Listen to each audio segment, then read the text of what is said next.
আসসালামু আলাইকুম রাহমাতুল্লাহ। দেখেন, আপনাদেরকে দৃষ্টি আকর্ষণ করে বলতেছি।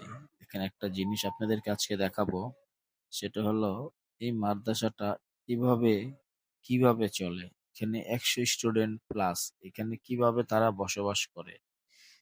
এই ঠিকানাটা হলো ঠিক মিরপুর ডিএসএস এর পিছন সাইডে বৃন্দাবন।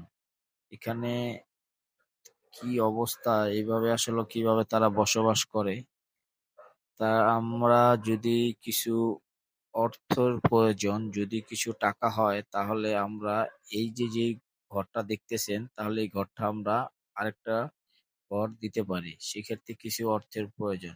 আপাতত আমাদের ছেলে মেয়ে একসাথে পড়াশোনা করতেছে, আমাদের খুবই কষ্ট হয়। আমরা চাচ্ছি মেয়েদের জন্য আলাদা একটা ঘর দিলে তাহলে আলহামদুলিল্লাহ আমাদের জন্য ভালো হয়। কিন্তু কিছু অর্থের প্রয়োজন, সেজন্য আমরা আরেকটা ঘর দিতে পারতেছি না। আমাদের কিছু টাকার দরকার, এই জন্য আমাদের ঠিকানাটা হলো মিরপুর ডিএসএস এর ঠিক পিছন পাশ সাইডে বৃন্দাবন। হুজুরের নাম্বার দেওয়া আছে, যোগাযোগ করবে ইনশাল্লাহ।